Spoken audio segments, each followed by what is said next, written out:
In today's video, I'm going to teach you how to use paper trading on TradingView. Paper trading lets you practice strategies with simulated funds, so you can learn the platform and test ideas without risking real money.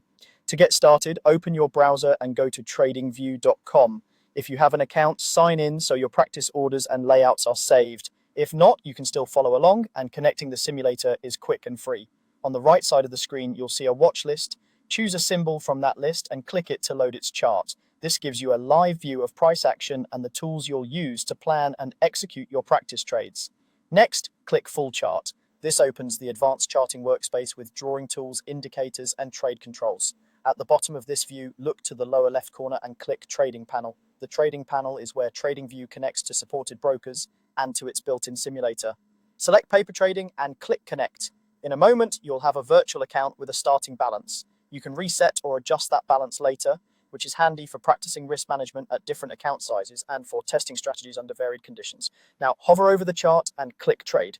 That opens a compact ticket. If you want more control, click Order to bring up the full order window. Decide whether you want to buy or sell. Buy opens a long position if you think the price will rise. Sell opens a short position if you expect it to fall. The beauty of paper trading is that you can explore both directions without financial risk. Choose your order type. Market executes immediately at the best available price, which is useful when speed matters more than precision.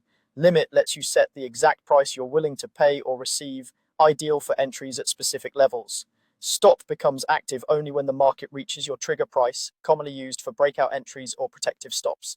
Set the appropriate price fields based on the type you selected. For a limit order, enter the limit price. For a stop order, set the trigger, and if offered, the execution price. Give the ticket a quick review so the details match your plan, including the side order type and price.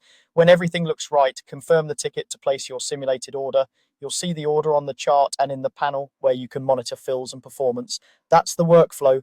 Open a chart, connect paper trading, and place a practice order with confidence.